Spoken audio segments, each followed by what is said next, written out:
question, and about 3:30, or just slightly before, everybody rushed up to the courtroom to get this answer.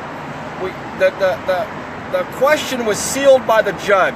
The prosecutors did not want this question public, but we have a gist of what it was, and but the actual question itself was sealed.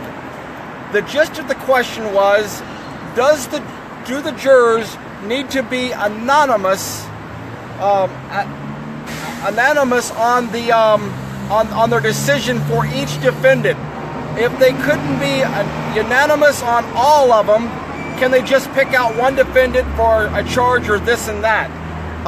The answer to that is no. They have to be unanimous on them all. If one is guilty on conspiracy, all of them are guilty on conspiracy.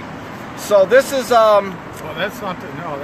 That's what Roger kind of told me there a little bit. He kind of told me that they couldn't just pick one. I understood it completely different. Did you? That they could take each individual charge against each individual defendant. Okay. And here comes Roger now. Let's get that. You don't want to be live. So, but anyway, there's mixed feelings here for sure up here in the courtroom. Was I getting in the way? The jurors. No, you're okay. The jurors are definitely undecisive about each one of these defendants. They cannot decide if one of them is guilty or all of them are guilty. So one of the lawyers I talked to briefly said that this was a good sign. And I know that also in the courtroom today got brought up about being a hung jury. We don't know that for sure at all yet, but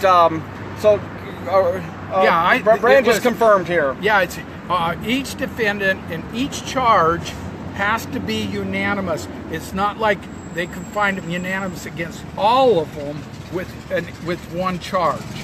Okay. They have to break it down per defendant, per charge. Per charge. And there's like over 12 charges here we're dealing with. Quite a few charges and quite a few pages. So it's a lot to go with. We are one step closer. An answer could be tomorrow. We still don't know. I know we're all waiting patiently out here, and it's a lot of them down here are very nervous and wanting an answer. But right now, that's all we know is we're not going to get an answer today. We're going to be back here tomorrow at 8 o'clock in the morning. The jurors are going to be back deliberating, and this answer that the judge and the defendants got together was sent back to the jurors, and they can decide what they can decipher of that question and answer that got back to them. Now, one of the things that's really encouraging to me is the judge says they're asking what-if questions. So, in fact, she said they're way out here right now, and she said they need to be brought down to here to find focus. Well, there's dissension. Obviously, there's dissension in the jury, and they're asking what-if questions, which I think, my personal perspective, that's really good. Yes. Yeah. We're very in high hopes here. We think the questions were good questions. We think that's a good sign. So. Well, you know what it reminds me of is when we were in Oregon for the first trial, the jury had some questions. Folks, don't try to read too much into this. I'll tell you right now, you can't read too much into it. We drove ourselves crazy one night trying to figure out, and by trying to read into it what it meant to us. And I know with me, I was back and forth all night long.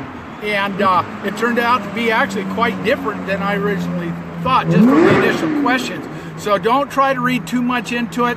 The one best thing that I can see is, they're not unanimous.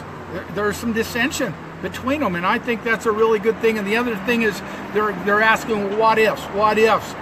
So the judge and the control the judge has over the jury is, you might say, slipping a little bit, or she doesn't have the control she thought she had. And again, I think that's good too. Exactly. So, well, that's great.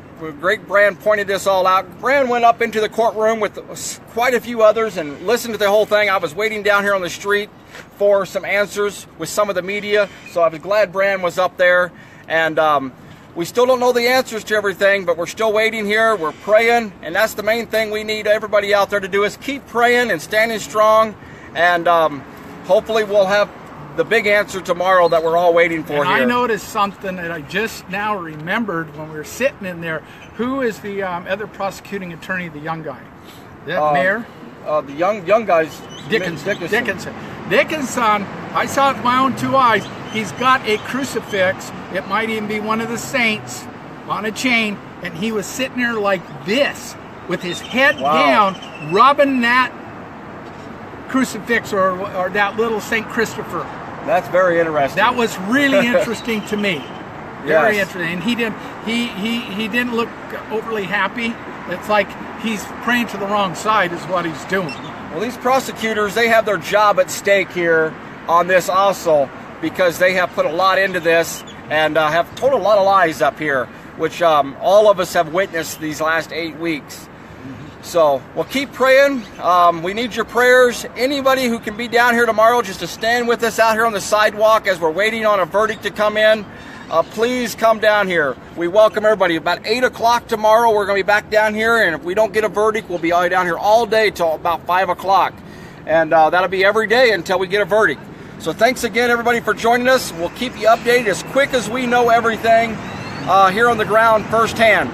Thanks again, and have a good night. We'll